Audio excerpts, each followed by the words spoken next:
नमस्ते मेरे प्यारे दोस्तों। मेरी तबीयत कुछ ठीक नहीं है और मेरे को वर्क प्रेशर बहुत है। इसके वजह से कुछ दिनों से मैं ज़्यादा एक्टिव नहीं हूँ सोशल मीडिया पे या व्हाट्सएप पे। बहुत सारे लोगों के क्वेरीज़ की सल्यूशन देने की फिर भी मैंने कोशिश की है। तो ये वीडियो मैं इसीलिए एक हेल्प के तौर पे मैं आप लोगों तक बनाने की कोशिश कर रही हूँ। तो आप ये वीडियो लास्ट तक देखिएगा ताकि आपको आसानी हो जाएगी। और मैं ये वीडियो से बहुत सारे लोगों के प्रश्न जो है और कंफ्यूजन है और डर है वो दूर करने की कोशिश कर रही हूँ। तो तहे दिल से आप लोगों को धन्यवाद और ऐसे ही मुझे सपोर्ट करते रहेगा। और आपके लाइक्स और आपके कमेंट्स और आप लोगों की दुआओं की वजह से मुझे बहुत अच्छा लग रहा है। Thank you so much everyone for giving such a good response. Thank you so much. और वीडियो आगे एंड तक देखिएगा ज़रूर। जैसा कि मैंने कहा कि मैं कोई कॉम्पिटेंट अथॉरिटी नहीं हूँ कि मैं बताऊँ क्या सही है क्या गलत है, बट जो मुझे सही लगा और जो मैंने डिस्कस किया था अलग अलग स्टेट के नोटरीज से, क्योंकि मैं ऑल ओवर इंडिया प्रैक्टिस करती हूँ। मैं अलग अलग स्टेट्स में मैं जाके बहुत सारे एडवोकेट से मेरी मुलाकात होती है, मेरे कॉन्टैक्ट्स हैं। तो उन कॉन्टैक्ट्स के बेसिस में मैंने कुछ एडवोकेट से बात की और कुछ गुजरात के एडवोकेट्स हैं, उनमें से कोई 2-3 जन हैं जिनसे मेरी कंटिन्यूस बात हो रही थी। तो उन्होंने अपने तजुर्बे से मुझे कुछ चीज़ें बताई, वो मैं आप लोगों के साथ शेयर कर रही हूँ। मैं फिर से ये आप लोगों को नोट करने की मैं दिल से बता रही हूँ कि ये मैं बस आप लोगों को हेल्प करने के लिए बता रही हूँ। इसमें मैं कोई कन्फ्यूजन नहीं क्रिएट करना चाहती और आप भी कंफ्यूज ना हो। ये बात जस्ट जैसे कोई न्यूज़ चैनल वाला एक न्यूज़ बताता है, उसी तरह इस बात को एक न्यूज़ की तरह ले। मैं जो बोल रही हूँ वो शायद सही है शायद गलत है, मुझे पता नहीं है, बट मैं आप लोगों से बस उतना ही शेयर कर रही हूँ जितना कि वो गुजरात के नोटरी को उस ऑनलाइन पोर्टल से उनको उनका एक्सपीरियंस जो था 1.5-2 महीने का, वो उन्होंने मेरे साथ शेयर किया, वो मैं आप लोगों के साथ बताना चाहती हूँ। तो सबसे पहली बात, ये तो गुजरात वाला नहीं है सीन। ये मैं बहुत ज़्यादा लोगों को क्वेश्चंस आ रहे हैं कि मैंने सब कुछ ठीक किया है फिर भी मुझे एरर क्यों आ रहा है फॉर्म भरते वक्त। तो आपको मैं एक बात बताना चाहती हूँ, ये चीज़ मुझे 3-4 एडवोकेट्स ने और एक मेरे कंप्यूटर इंजीनियर फ्रेंड जो कि एडवोकेट है उन्होंने भी बताया। तो वो आप लोगों के साथ शेयर करना चाहती हूँ कि आप लोग मतलब मोस्ट प्रोबेबली हम एडवोकेट्स एडवांस्ड कंप्यूटर या लैपटॉप यूज़ करते हैं, बट कई एडवोकेट्स के पास, जैसे मेरे पास भी 2 लैपटॉप्स है जिसमें से एक पुराना वर्जन है एक नया वर्जन है। तो मैंने वो देखा और मुझे वो गलतियाँ समझ में आ गई, तो वो मैं आप लोगों के साथ शेयर कर रही हूँ। सबसे पहले तो आपने किसी भी मतलब कोई भी ऐप से आपने आपकी फ़ाइल कॉम्प्रेस कर दी, जो आपने PDF फाइल थी वो, फिर जो आपका फ़ोटो है वो आपने JPG फॉर्म में किया, आपका सिग्नेचर आपने JPG फॉर्म में किया। उसमें जो नमूद किए गए हैं तो आपने जैसे इंस्ट्रक्ट किया है वैसे 20 KB के अंडर आपने PNG और JPG फॉर्म में आपने आपका फ़ोटो डाउनलोड किया, आपने एक फ़ोल्डर में सारे फाइल इकट्ठा किए। तो मोस्ट प्रोबेबली सब एडवोकेट्स क्या गलती करते हैं कि जो डाउनलोडेड PNG या डाउनलोडेड PDF फाइल्स है उसको आप रीनेम नहीं करते हो।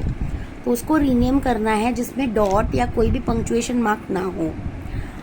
आप बहुत सारे एडवोकेट्स ने बोला नहीं मैम हम लोगों ने ये भी किया है, हम लोगों ने रीनेम किया है फिर भी हमारी फ़ाइल एक्सेप्ट नहीं की जा रही है।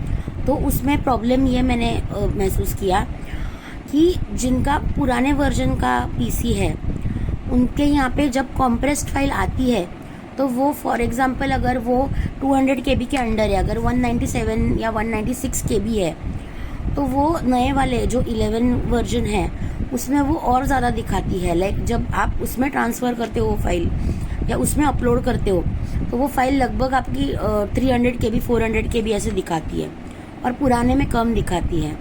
तो बेटर है इस सबका हम लोगों ने जिस्ट निकाला और मैंने कई सारे एडवोकेट्स को फ़ोन पे गाइड किया कि आप जो भी फाइल है वो 150 KB के तक रखिए, आपकी जो भी PDF फाइल है।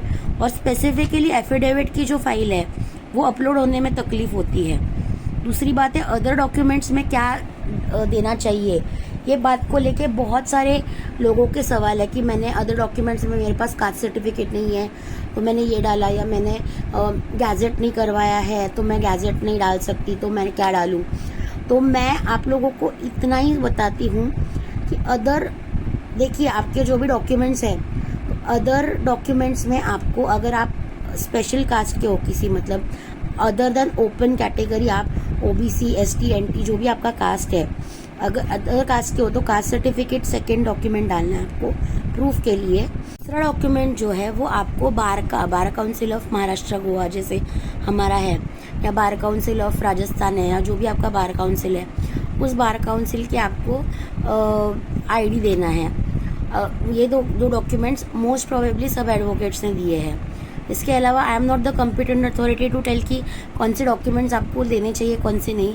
आप भी एक एडवोकेट हो, 10 साल की आपकी प्रैक्टिस है, तो आप आपकी सूझबूझ का इस्तेमाल करके आप आपके हिसाब से आपको जो सही लगता है वो डॉक्यूमेंट्स आप सबमिट कीजिएगा। मैंने जब बताया आपको कि मैंने मेरे बार एसोसिएशन ने मुझे एक लेटर दिया था, मैंने वो लेटर अदर डॉक्यूमेंट्स में जोड़ा है, जिसमें मैं कहाँ पे प्रैक्टिस करती हूँ, मेरा नंबर क्या है, सारी डिटेल, सारी इन्फॉर्मेशन दी गई है। ऐसा डॉक्यूमेंट मैंने सबमिट किया है, ये मैं मेरे बारे में बता रही हूँ। और गुजरात के जो सीनियर एडवोकेट है जिनको हम नोटरी मिला है अभी हमारे साथ ही, और उन्होंने बोला है कि टोटल 5 स्टेजेस आएंगे। आप ऑनलाइन जब आपका फॉर्म सबमिट होता है, आपको फिर ईमेल आता है नोटरी सेल के तरफ से कि आपके डॉक्यूमेंट सबमिट हुए, रिसीव्ड हुए। उसके बाद 5 स्टेजेस होते हैं। उसके बाद आपको सर्टिफिकेट ऑफ प्रैक्टिस मिलेगा। तो कुछ लोगों को वो ईमेल थ्रू आया है, और कुछ लोगों को वो पोर्टल में डायरेक्टली उनके ऑप्शन आया है, वहाँ से उन्होंने डाउनलोड किया है। ऐसा है। और उसमें रिन्यूअल डेट और बाकी सारी चीज़ें मेंशन्ड है, जो कि बहुत सारे ग्रुप्स में वो अपने COPs शेयर कर रहे हैं, तो आप देख सकते हैं। टोटल 5 स्टेजेस कौन सी है। तो आपने अब डॉक्यूमेंट सबमिट करने के बाद अगर आप वापस से लॉगिन करते हो और आप डॉक्यूमेंट्स पे साइन इन करते हो, तो आपको स्टेज दिखाई देगी। सबसे पहले एक्टिव स्टेज दिखाई देगी, उसके बाद स्क्रूटिनी, अंडर स्क्रूटिनी दिखाई देगी। तो बहुत सारे लोगों को सवाल है कि अंडर स्क्रूटिनी दिखा रहा है, इसका मतलब आपके सारे डॉक्यूमेंट्स जो आपने सबमिट किए हैं वो बेसिक लेवल पे सही है और आपका अंडर स्क्रूटिनी आ रहा है। तो डरने की कोई बात नहीं अगर अंडर स्क्रूटिनी आता है। फिर चौथा स्टेज होता है नोटरी, और फिर 5वां स्टेज होता है सर्टिफिकेट ऑफ प्रैक्टिस। उसके बाद आपको ये 5 स्टेजेस में आपको सर्टिफिकेट ऑफ प्रैक्टिस मिल जाता है। और अगर बीच में अगर उनको आपके किसी डॉक्यूमेंट्स में या आपके किसी मतलब कोई भी डिफेक्ट नज़र आता है या कोई भी कमियां नज़र आती हैं, तो वो आपको मेल द्वारा, फ़ोन द्वारा या किसी भी तरीके से, या वो पोर्टल पे जो आपका प्रोफाइल है उधर डिफेक्टिव दिखाई दे रहा है, तो वो नीचे आपको मेंशन कर देंगे क्या डिफेक्ट है क्या नहीं। तो वो आपको आपके हिसाब से देखना पड़ेगा।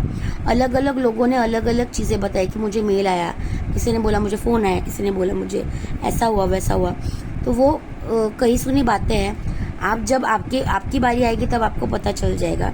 तो बेसिकली डिफेक्ट आएगा तो वो लोग आपको रेक्टिफाई करने का मौका देंगे। ये एक दिलासा देने वाली बात है।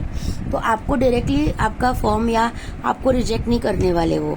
तो ये दिलासा देने की खुशखबरी है, टेंशन लेने की ज़रूरत नहीं है।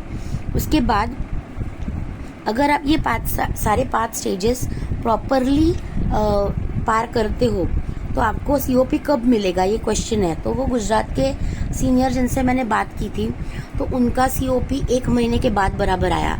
मतलब उन्होंने जब वो ऑनलाइन पोर्टल पे अपना फॉर्म सबमिट किया, उसके 1 महीने बाद उनको COP आया, जो कि आई गेस 22 या 23 तारीख को उनका COP आया। उनका 1 महीने पहले उन्होंने वो अपलोड किया था। तो टेंटेटिवली 1 या 2 मंथ्स का टाइम लगता है आपको, आपने सक्सेसफुली आपका फॉर्म सबमिट करने के बाद आपका COP आने तक का। तो अगर आप लोगों को ये सवाल है कि आपका मेल आया नहीं आया, आपने एक मतलब आपको कोई भी दिक्कत है और नोटरी सेल आपको जवाब नहीं दे रहा है, क्योंकि अभी दिवाली भी है, शायद वो लोग वर्किंग है, शायद वो लोग को छुट्टी है, मुझे वो सारी चीज़ें नहीं पता। पर मुझे एक चीज़ें पता है कि हम सबों को न्याय देने का काम करते हैं। हम लोगों को न्याय देते हैं, तो हमारे लिए अगर हमारे ऊपर अन्याय हुआ तो हम सब लोग एक दूसरे के लिए खड़े रहेंगे ही ना। तो आप लोगों को चिंता करने की कोई ज़रूरत नहीं है। और सब लोग एक साथ, सब लोगों को प्रॉब्लम्स आ रहे हैं, तो कोई एक को प्रॉब्लम आ रहा है या दूसरे को नहीं आ रहा है, ऐसा बिल्कुल भी नहीं है। टेंशन लेने की ज़रूरत नहीं है और अननेसेसरी पैनिक होने की भी ज़रूरत नहीं है। तो जिनको नोटरी सर्टिफिकेट आया है उनसे गाइडेंस लेने की कोशिश कीजिएगा और टेंशन ना लीजिएगा। और ये वीडियो मैंने हेल्प के लिए बनाया है और मेरा इसमें कोई हेतु नहीं है और कोई कंफ्यूजन करने का हेतु नहीं है।